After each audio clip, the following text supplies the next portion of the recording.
welcome back to another Pirates Chess video, guys. I hope you enjoy the content that I'm putting out. If you do, hit that subscribe button and make sure to follow me on Instagram and Twitter. So, for today, we got a game analysis of a blitz game, 5-minute blitz game that I played the other day. And it went very well, which is always good for me. I'm always a bit nervous playing 5-minute blitz because I'm not very fast. I also don't know, I guess, openings and chess that well. But it's mostly like a time thing, not being fast enough. So a lot of blitz games I tend to flag. But recently, due to time constraints, I've just been doing 5-minute games. I feel like it's good for the reflexes, good for the old mind, and 5 minutes is a lot quicker than 15 or 30. So, in this game, I am playing Sailor's Grave, and it turned into quite a fun game where you will see in the thumbnail that are you ever gonna mate me? It's crazy. That is one of the main reasons why I'm doing this video is always check for checks. Always check for checks, right? Checks, captures, and counters. And this is a game that is a perfect example of why you always should check for checks. Or checkmates. Right, so let's get into it. Go to the game analysis. Okay. So I did he played e4. I went into a Sicilian. Okay. So c5 brings out the knight. This is d6. c4 brings out his bishop, attacking my very lonely g pawn. Now in this position, I don't think I've really had anybody take my f pawn with their bishop, but to prevent that, you just move your e pawn up, so you don't have to take with the king, right? Because if they do take that pawn, it's a check, and then you have to take with your king, and then your king's out of place, and you can't castle, right? So that's just kind of super annoying. It's one of the things that they can do against the Sicilian, but it's not a super big threat. You just move the e pawn up. Yeah, he moves his b pawn down. My bishop comes out. Just standard development because I want to castle kingside. And he brings his bishop out. I bring my knight out, attacking his center pawn, right, and also preparing to move one of my center pawns up, right, because he's got the bishop and the pawn they're attacking. He brings his king out to defend, or sorry, his queen. He brings his queen out to defend. I castle. He castles. Opposite side castles. I bring my queen out to defend my pawn, and also because he castled on castled long side, right? Yeah. So he castled long. So I bring my queen out, putting pressure or future pressure on that side. He pushes his pawn down.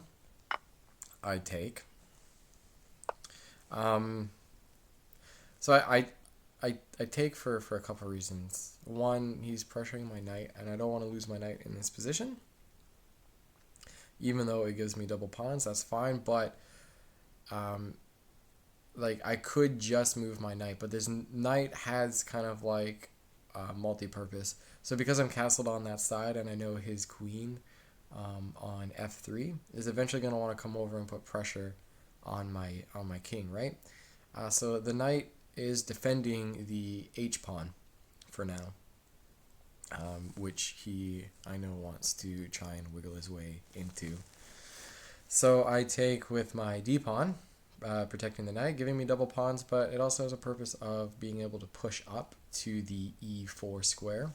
Okay, putting pressure on his queen, right? So it takes, and that looks ugly. Let's go here, right?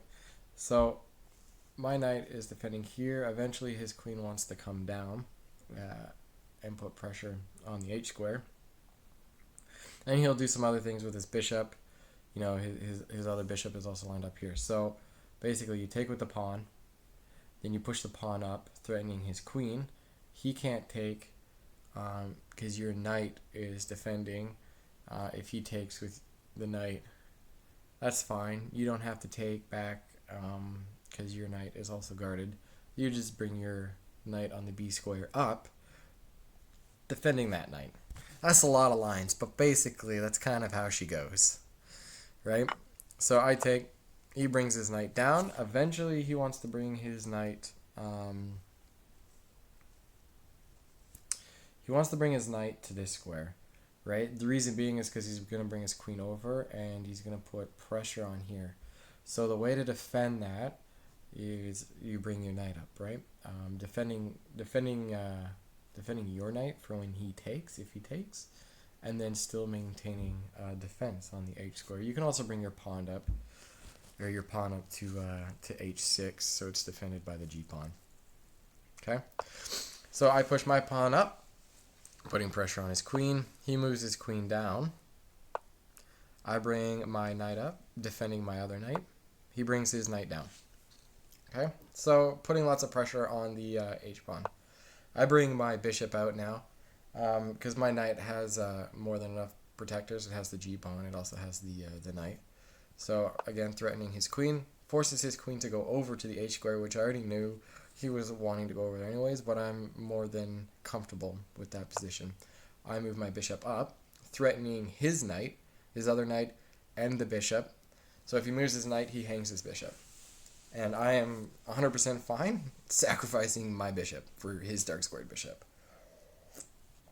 Okay, he takes my center pawn, which is fine. He's kind of out in the open. Don't really care about him. He takes with his knight. I take his bishop with my bishop, giving him a check. He takes with his king. Now his king's out in the open. And what you're going to see is he doesn't move his king ever from this position, which is one mistake. After taking the bishop, he definitely should have moved his king back into the little protective cubby at some point. So I move my queen over, attacking his knight and preparing to go for the king. He takes my knight. I take with my knight defender and still defending the h-pawn. Okay, he brings his rook over, attacking my e-pawn, not a big deal. I have 3 defenders on that e-pawn. Okay, I bring my bishop up just to get him into the game. He brings his rook down. Not exactly sure why. Maybe because he eventually wants to bring his rook over to the little corner where his queen is. I bring my pawn up, attacking his knight, and also giving my h-pawn the g defender, which is a little more.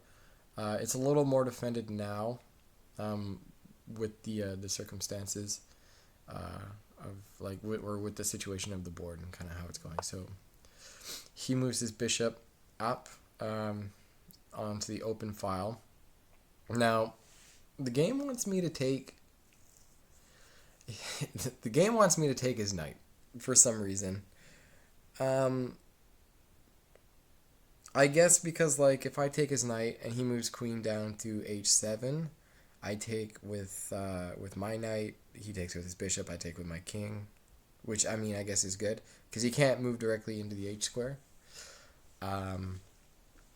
Because I would just take with my king, but he also has his rook there. So if I take with my pawn and then he takes with his knight, or he takes my pawn with his rook, and now it's looking pretty dangerous, right? I move my queen over, attacking his rook and his bishop. He gives me a check. I take with my knight. He takes with his knight. Now, this is the key moment. I thought here for a little bit because I was going to take. Where are we here? All right.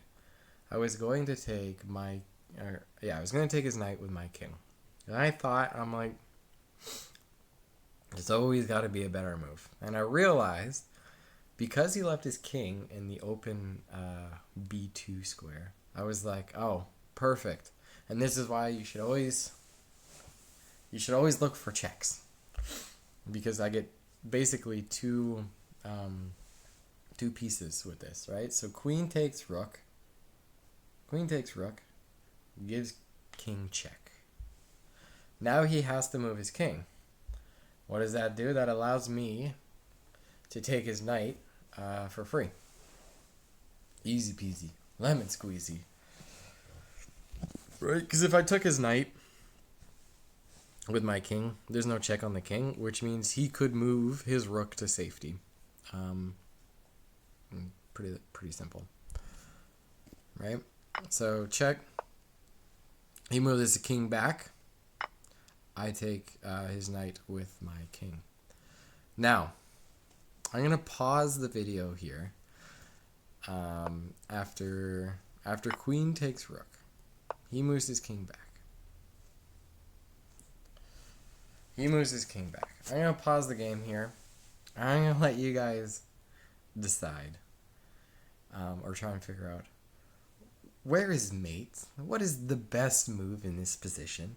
Is it king takes knight, or is there a better move? I know there's arrows on the screen, so the arrow kind of gives it away. But, yeah. You guys look at that for a second. Because the game's not done here. And let me tell you, I did not follow the arrow, the suggested line. Why? I don't know. I didn't see it. After I gave a check. So I take knight. He moves pawn, attacking my queen. I move queen up.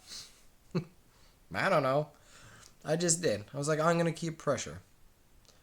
He moves rook over. I move bishop up.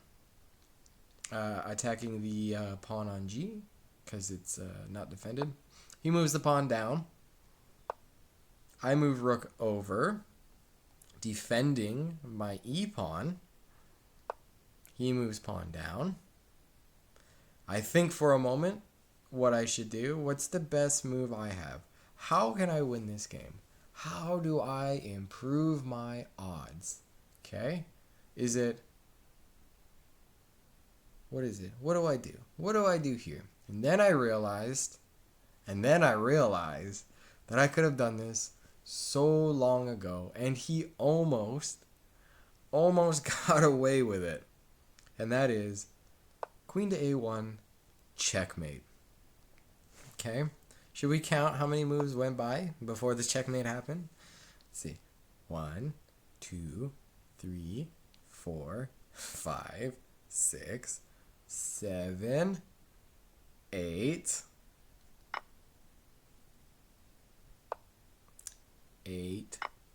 8 moves. 8 moves went by before I noticed that I could have checkmated him 8 turns ago.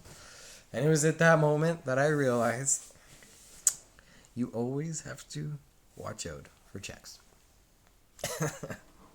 But that's how my 5-minute blitz game went. I mean, I am still pretty slow, so like 5 minutes I'm trying not to time out, and I'm just like trying to think as fast as I can and just like, what's my move? How do I not lose? And I completely missed that I could have checkmated him 8 turns before I actually checkmated him.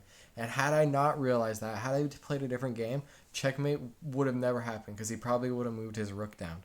And then his queen, or his king, had ample space to go places. Yeah. So unfortunate.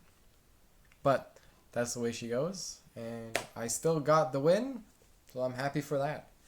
It's crazy. So if you guys are enjoying this video, if you enjoy this video, leave some comments. And if you enjoy all the videos and my commentary and my channel, then hit that subscribe button and make sure to follow me on Instagram and Twitter. You'll get to know a little bit more about me. So until next time, cheers.